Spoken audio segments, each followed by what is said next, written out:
Bonjour la Golf GTI édition 35 sur circuit, Jessica Stam, mannequin pour Mercedes et le JT des internautes, c'est le programme de ce vendredi.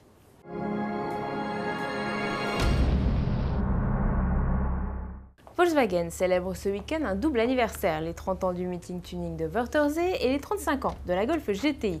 Alors pour l'occasion, le constructeur a dévoilé une série spéciale justement de la GTI, baptisée logiquement édition 35, et voici le premier spot mettant en scène la compacte.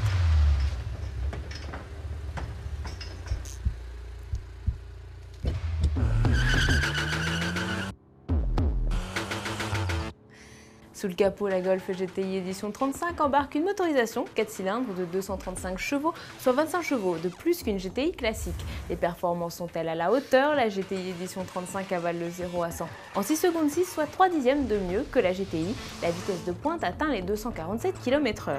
Depuis 1976 et le tout premier modèle de la saga, Volkswagen a vendu plus de 2 millions de Golf GTI. La série spéciale édition 35 est-elle malheureusement réservée au marché allemand? Tarif annoncé 30 425 €. Mercedes aime les jolies femmes et chaque année à l'occasion de la Fashion Week de Berlin, le constructeur fait poser un de ses modèles avec une belle créature des podiums.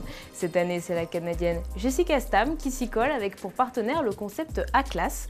Le shooting a été orchestré par Terry Richardson, l'un des plus grands photographes actuels du milieu de la mode.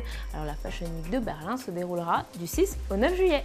Allez, on passe tout de suite au JT des internautes. Cette semaine, c'est Riquet qui nous a contacté via notre forum. Alors notre internaute a été verbalisé pour un stationnement gênant. Il a réglé son amende dans les délais mais s'est trompé dans le montant du chèque, 130 € au lieu de 135. Son chèque a été encaissé mais Riquet a reçu un rappel avec majoration. L'État lui réclame aujourd'hui 245 €, soit l'amende majorée moins les 130 €.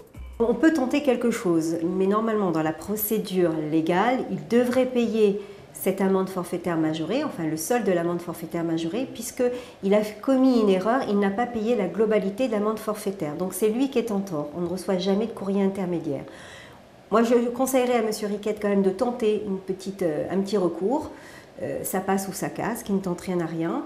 Qu'il envoie un courrier recommandé avec accusé-réception à l'officier du ministère public, avec une copie au Trésor public, lui demandant l'exonération de l'amende forfaitaire majorée, en expliquant ce qui s'est passé, qu'il était vraiment de bonne foi, mais que là le montant est vraiment énorme par rapport à la faute commise, et surtout que voilà, il avait payé 130 € pensant payer 135 €.